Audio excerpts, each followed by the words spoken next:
Hello student, आपके 12वीं board परीक्षा में जो 5 नंबरा क्वेश्चन अर्थात लॉन्ग टाइप क्वेश्चन पूछता है, आपको पता है कि जिस बच्चा को डेरिवेशन नहीं आएगा वो बच्चा 5 नंबरिया क्वेश्चन नहीं सॉल्व कर पाएगा। अर्थात 5 नंबरिया क्वेश्चन बिहार बोर्ड के एग्जाम में केवल डेरिवेशन ही पूछता है। तो जिस बच्चा को डेरिवेशन आएगा वो बच्चा 5 नंबरिया क्वेश्चन सॉल्व कर पाएगा, जिसको नहीं आएगा वो क्वेश्चन सॉल्व नहीं कर पाएगा। तो आप निफिक्र हो जाइए, आज से हम आपको चैप्टर वाइज टोटल डेरिवेशन को बहुत ही सरल भाषा में सॉल्व करेंगे और आप 5 मिनट के अंदर कितना भी हार्ड डेरिवेशन हो तो उसे सॉल्व करके आएंगे बोर्ड एग्जाम से और 100% स्कोर करेंगे। चलिए बिना किसी विलंब का चलते हैं सीधा प्रश्न पर। चलिए पहला चैप्टर से हम स्टार्ट करते हैं इलेक्ट्रिक चार्ज एंड फील्ड से, जिसमें पहला क्वेश्चन है आपका कि किसी बिंदु आवेश के कारण विद्युत क्षेत्र की तीव्रता का व्यंजक प्राप्त करें। एक बात और याद रखिएगा, डेरिवेशन सिद्ध करने का ये नियम है कि प्रत्येक चैप्टर में 12वीं के जितने भी चैप्टर है प्रत्येक चैप्टर में केवल एक ही क्वेश्चन मूल होता है जिस पर पूरा चैप्टर आधारित होता है। वो क्वेश्चन को वो डेरिवेशन को पकड़ लिए, आप पूरा चैप्टर में कोई भी डेरिवेशन रहेगा तो 5 मिनट में सॉल्व कर देंगे। इसी तरह इस चैप्टर का विद्युत आवेश तथा क्षेत्र का ये डेरिवेशन जो है मूल है। इसी के आधार पर हम द्विध्रुव के एक्स अक्ष पर, द्विध्रुव के वाई अक्ष पर, निर्देशांक बिंदु पर किसी भी चीज के कारण विद्युत क्षेत्र की तीव्रता कैसे सिद्ध करने के लिए हम कर देंगे। तो सबसे पहले आप सीखिए कि बिंदु आवेश के कारण विद्युत क्षेत्र की तीव्रता क्या होता है। तो क्वेश्चन देखिए, कहता है बिंदु आवेश। तो बिंदु मतलब होता है किसी निश्चित बिंदु, किसी निश्चित स्थान, ठीक है। तो मान लो ओ कोई निश्चित बिंदु है जिस पर कैपिटल क्यू आवेश स्थित है और वहां से आर दूरी पर पी कोई पॉइंट है जहां तक इस आवेश का क्षेत्र है, क्षेत्र पहुंच रही है, वहां पे एक प्लस क्यू नॉट आवेश स्थित है। क्योंकि आप यदि पढ़े होंगे पूरा सिलेबस तो पता होगा कि विद्युत क्षेत्र की तीव्रता केवल एकांक आवेश पर ही लागू होती है, अदरवाइज किसी आवेश पर विद्युत क्षेत्र की तीव्रता पॉसिबल नहीं है।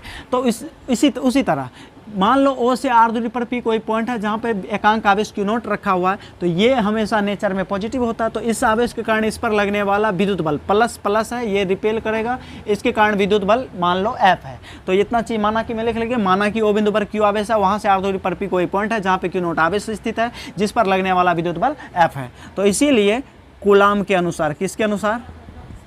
कूलाम के अनुसार।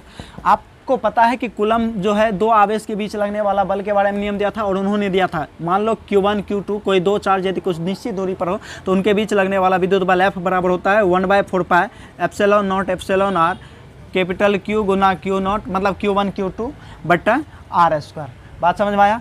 तो इसको समीकरण फर्स्ट मानो। पुनः आपने विद्युत क्षेत्र की तीव्रता का भी कॉन्सेप्ट, विद्युत क्षेत्र की तीव्रता का भी कॉन्सेप्ट पढ़ा होगा और उसमें आप पढ़ा होगा कि किसी आवेश द्वारा एकांक आवेश पर जो लगने वाला बल होता, विद्युत बल होता, उस विद्युत बल को ही विद्युत क्षेत्र की तीव्रता कहते हैं। तो यहाँ पे लिखिए पुनः माना P बिंदु पर विद्युत क्षेत्र की तीव्रता, विद्युत क्षेत्र की तीव्रता E है। तो इसीलिए E बराबर होता है F अपॉन Q नॉट। समीकरण 2 आप पढ़े होंगे इस सूत्र को, पूरा सिलेबस यदि पढ़े होंगे तो समीकरण 1 का मान किस में रख देंगे? 1 का मान 2 में रखने पर, यदि 1 का मान 2 में रखेंगे तो तीव्रता हो जाएगा, देखो F का वैल्यू ये है तो 1/4 pi epsilon naught epsilon R गुना कैपिटल Q गुना Q नॉट बट्टा R स्क्वायर। आप पूरे के बट्टा में है कौन सी फिर? Q नॉट से Q नॉट कट जाएगा। तो यहाँ पे फाइनल इंटेंसिटी का जो सूत्र आएगा वो आ जाएगा 1/4 pi epsilon naught epsilon R गुना कैपिटल Q बट्टा R स्क्वायर, कैपिटल Q बट्टा R स्क्वायर। ये हो गया किसी बिंदु आवेश, अर्थात एक आवेश के कारण, यदि कोई एक आवेश होगा तो उसके कारण इंटेंसिटी का सूत्र यही होता है। अब यहाँ पे हिंदी माध्यम का स्टूडेंट हो या अंग्रेजी माध्यम का स्टूडेंट हो 5 मिनट में सॉल्व कर देगा इस क्वेश्चन को।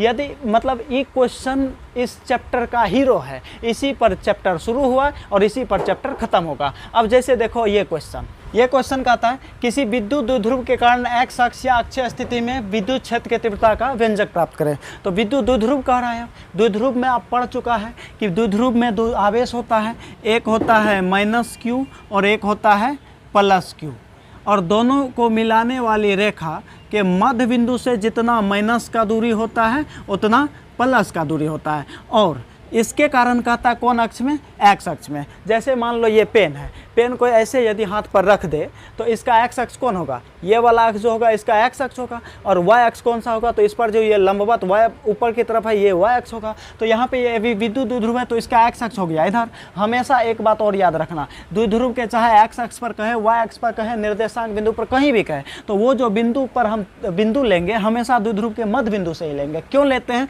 क्योंकि देखो इधर से माइनस का विद्युत क्षेत्र और इधर से प्लस का विद्युत क्षेत्र, दोनों का विद्युत क्षेत्र कॉमन होता है मध्य बिंदु पर, और विद्युत क्षेत्र का मतलब होता है विद्युत बल। अभी आपने तुरंत पढ़ा है पिछले कॉन्सेप्ट में।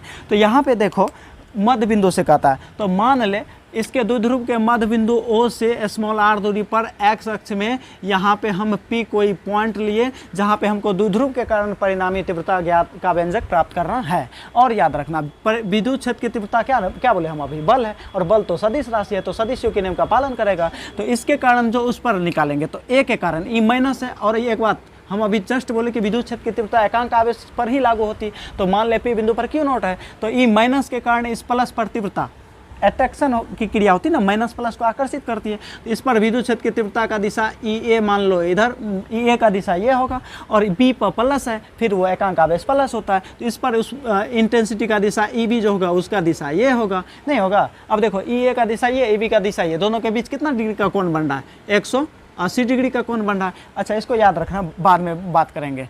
फिर देखो यहाँ से ए द्विध्रुव में दो आवेश है, और अभी आपने पढ़ लिया है कि O बिंदु पर यदि कोई एक आवेश रहेगा, वहाँ से r दूरी पर यदि P कोई पॉइंट रहेगा जहाँ पे Q नॉट आवेश रहेगा, तो इसके कारण इस पर विद्युत क्षेत्र की तीव्रता होती है E बराबर 1/4πε0 r गुना Q बट्टा r स्क्वायर, मतलब जिस आवेश के कारण निकालते हैं उस आवेश से P बिंदु तक के सीधा दूरी। उसी तरह द्विध्रुव में तो दो आवेश है, इसके कारण निकालेंगे तो 1/4πε0, ये तो कूलम कांस्टेंट, ये तो है Q, यहाँ पे माइनस Q है, कूलम लॉ से सिद्ध हुआ तो इसमें मैग्नीट्यूड लगेगा, तो माइनस Q में मैग्नीट्यूड लगेगा, अब बटा r स्क्वायर। r इस r से इस आवेश का काम बनेगा, क्योंकि देखो ना O से सीधा P तक का दूरी था, तो इसलिए यहाँ से वहाँ तक का सीधा दूरी निकालेंगे। तो यहाँ से देखो मध्य बिंदु से यहाँ तक का दूरी r और मध्य बिंदु से Q का दूरी माइनस Q का दूरी l, दोनों को जोड़ दो तो ये हो जाएगा r प्लस l, ये तो टोटल दूरी निकल गया। फिर प्लस के कारण निकालेंगे तो इसके कारण P बिंदु पर दूरी है r, मध्य बिंदु से यहाँ तक का दूरी r, और इससे यहाँ दूरी चाहिए ना, O बिंदु से सीधा P तक का दूरी है ना, तो B से सीधा P तक का दूरी चाहिए ना, तो इसलिए यहाँ से O से R तक का P तक का दूरी निकालेंगे। तो देखो मध्य बिंदु से P तक का दूरी r है और मध्य बिंदु से B तक का दूरी l है। R में जब l को घटा लेंगे तो हमको B से P तक का दूरी, तो r माइनस हो जाएगा ये l, ये दूरी। अब जो है कुछ नहीं, बस इतना ही काम करना था। तो माना कि ए बी कोई विद्युत द्विध्रुव है जिस पर आवेश माइनस Q प्लस Q है, जिसके बीच की दूरी 12 है। द्विध्रुव के मध्य बिंदु O से R दूरी पर x अक्ष में या अक्षीय स्थिति में P कोई बिंदु लिए जहाँ पे हमको परिणामी विद्युत क्षेत्र की तीव्रता ज्ञात करना है। अब लिखेंगे ना अब माइनस Q के कारण P बिंदु पर विद्युत क्षेत्र की तीव्रता, विद्युत क्षेत्र की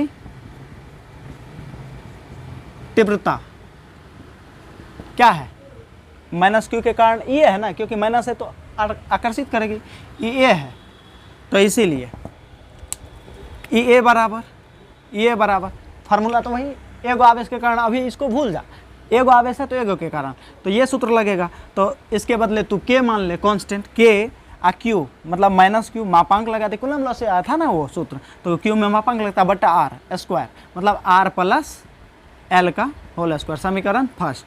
पुनः प्लस Q के कारण यही बात लिखना, P बिंदु पर विद्युत क्षेत्र की तीव्रता क्या है, EB है, तो इसीलिए EB बराबर, फिर वही फार्मूला लगेगा K Q, अब ये Q इसका तो हो गया, अभी इस प्लस Q के कारण ना, तो यहाँ पे प्लस Q बटा r माइनस एल का होल स्क्वायर, समीकरण 2। अब देखो हमने अभी क्या बोला कि विद्युत क्षेत्र की तीव्रता सदिश राशि है, सदिशियों के नियम का पालन करती है। तो तू पढ़ा होगा कि जब किसी दो सदिश के बीच 180 डिग्री का कोण बनता है तो बड़े सदिश में से छोटा सदिश घट जाता है। तो यहाँ पे बता EA बड़ा है कि EB बड़ा है, यहाँ पे देखो KQ R प्लस L का होल स्क्वायर से डिवाइड हो रहा है, यहाँ पे KQ R माइनस L के होल स्क्वायर से डिवाइड हो रहा है, तो ये तो R में से L घट रहा है, छोटा मान से KQ में भागा हो रहा है, यहाँ पे KQ में R प्लस L मतलब बड़ा मान से भागा हो रहा है, तो इसका मतलब EB बड़ा हुआ और EA छोटा हुआ। तो लिख दो पुनः माना P बिंदु पर परिणामी तीव्रता E है, तो इसीलिए E बराबर ई बी माइनस ई ए। अभी जस्ट बता ई बी बड़ा है, ई ए छोटा है, समीकरण थर्ड। तो ई बी में से ई ए को क्या कर दो, घटा दो। तो यहाँ से दोनों समीकरण यहाँ पे लिख दो, समीकरण 1 और 2 का मान 3 में रखने पर, तो देखो ई बराबर हो जाएगा के ई बी का वैल्यू बोलो, के क्यू बट्टा आर माइनस एल का होल स्क्वायर, अब माइनस है ई बी, तो ई बी का ई ए का वैल्यू के क्यू बट्टा आर प्लस का होल स्क्वायर, के क्यू बट्टा आर प्लस का होल स्क्वायर। ठीक, अब देखो यहाँ से ई बराबर दोनों में से के और क्यू कॉमन हो जाएगा, तो के और क्यू को जब कॉमन लेते हैं तो ये होता है आर माइनस एल का होल स्क्वायर, अब -1 बट्टा आर प्लस एल का होल स्क्वायर। अब देखो इंटेंसिटी के और क्यू यदि लघुत्तम लोगे तो आर माइनस एल का whole square into R plus L का होल स्क्वायर। ठीक, अब देखो फिर इसको इससे डिवाइड करेंगे तो ये हो जाएगा आर माइनस एल कट जाएगा, तो आर प्लस एल का होल स्क्वायर, इधर बचेगा माइनस आर माइनस एल का होल स्क्वायर, ये हो गया। अब देखो इंटेंसिटी यदि निकालोगे तो ई बराबर हो जाएगा के गुना क्यू, ए प्लस बी का होल स्क्वायर माइनस ए माइनस बी का होल स्क्वायर होता है 4ab, अर्थात 4rl, ए माइनस बी ए प्लस बी, ए स्क्वायर माइनस बी स्क्वायर, और उसके बाद स्क्वायर है तो स्क्वायर दे दे। ठीक है, ये दो फार्मूला का इसमें यूज हुआ है। तो यहाँ पे ई बराबर के 4rl को हम लिख सकते हैं के गुना क्यू 2l गुना 2r बट्टा में R square minus L square का होल स्क्वायर हो जाएगा। तो यहाँ पे देखो इंटेंसिटी हो गया 12 को क्यू दे दो तो के 12 गुना क्यू गुना 2r बट्टा R square minus L square का होल स्क्वायर। तो इंटेंसिटी हो जाएगा 12 गुना क्यू इक्वल टू पी, तो के इंटू पी गुना 2r बट्टा R square minus L square का होल स्क्वायर। ठीक है, यहाँ तक। अब देखो यहाँ पे क्या है, R square minus L square, R ये है और एल ये है। तो यहाँ पे एक शब्द याद रखना, यदि ये आर बहुत बड़ा हो इस एल से, ये आर बड़ा हो किससे, यही छोटका एल से, तब जो है ये एल लगभग 0 हो जाएगा। क्यों हो जाएगा, देखो तू जानता है कि माइनस प्लस को आकर्षित करता है, और यदि ये आर इस एल से बड़ा होगा तो इस माइनस का बल जब तक में पी बिंदु तक पहुंचेगा, रास्ते में उसको प्लस क्यों मिलेगा, तो वो उसको खींच करके अपने और आकर्षित कर लेगी, तो ये सट जाएगा, तो ये लेंथ क्या हो जाएगा, 0 हो जाएगा। तो इसलिए लिखते हैं यदि आर बहुत बड़ा हो एल से, तब एल लगभग 0, एल बराबर लगभग 0। और जब एल को 0 करोगे तो यहाँ देख लेना एक वर्ड, एल को 0 करोगे तो इंटेंसिटी जो हो जाएगा तुम्हारा, इंटेंसिटी हो जाएगा ये फाइनल इंटेंसिटी के गुना पी गुना 2r बट्टे में आर स्क्वायर, एल तो 0 हो गया, एल तो 0 हो गया ना, तो ये तो 0 हो गया, तो आर का स्क्वायर का हो जाएगा स्क्वायर। तो इंटेंसिटी निकल के आएगा के पी गुना 2r बटा आर पर पावर 4, एक आर कट जाएगा, इंटेंसिटी हो जाएगा ई बराबर के इंटू 2p बट्टा आर क्यू। तो देख लिया किस प्रकार से 5 मिनट में डेरिवेशन सिद्ध होता है। तो आप चिंता न करें, कितना भी हार्ड डेरिवेशन होगा 5 मिनट में टोटल थ्योरी सिद्ध हो जाएगा।